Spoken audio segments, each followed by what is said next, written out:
السلام علیکم۔ 8 فروری کو ہونے والے الیکشن میں آپ نے اپنا ووٹ ہر حال میں کاسٹ کرنا ہے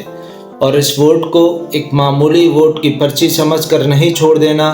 نہ ہی دوستی یاری میں یا بریانی کی پلیٹ یا چند پیسوں کے عوض اپنا ووٹ آپ نے بیچنا ہے۔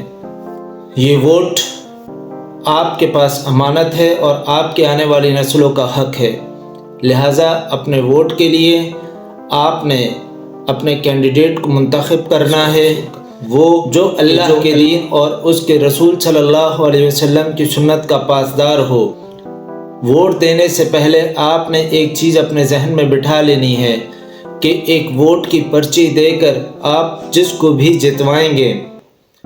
وہ جتنے بھی اچھے کام کرے گا اس کا اجر آپ کو ملے گا، لیکن خدا نہ خواستہ اگر وہ خلاف دین کوئی کام کرتا ہے یا خلاف شریعت کوئی کام کرتا ہے تو ان تمام کاموں میں آپ کا بھی حصہ برابر کا ہوگا۔ تو لہٰذا اپنے ووٹ کا صحیح استعمال کریں اور ان لوگوں کو اپنا ووٹ دیں کہ جن لوگوں جیسا آپ اپنی نسل کو بنانا چاہتے ہیں،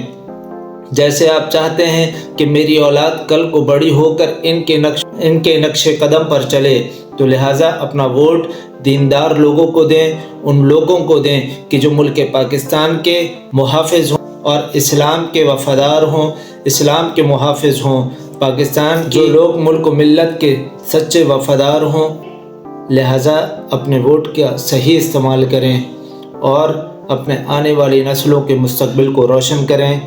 آپ کا ووٹ آپ کا اختیار ہے، کیونکہ یہ ووٹ کی پرچی ہے، بھلے کوئی جیتے یا نہ جیتے، لیکن روز محشر اللہ تبارک و تعالیٰ کے سامنے انسان یہ کہنے کے قابل ہوگا کہ اے اللہ، تیرے دین کی سرفروشی کے لیے، تیرے دین کی بلندی کے لیے میں جتنا حق ادا کر سکتا تھا وہ میں نے کر دیا، لہٰذا یہ ووٹ کی ایک پرچی ابابیل کے اس ایک کنکر کی مانند ہے کہ ایک ایک کنکر جمع ہوں گے تو انشاءاللہ کفر اور باطل کی تمام تر عمارتوں کو ڈھا کر رکھ دیں گے اور اسلام کا بول بالا ہوگا۔ السلام علیکم ورحمۃ اللہ وبرکاتہ۔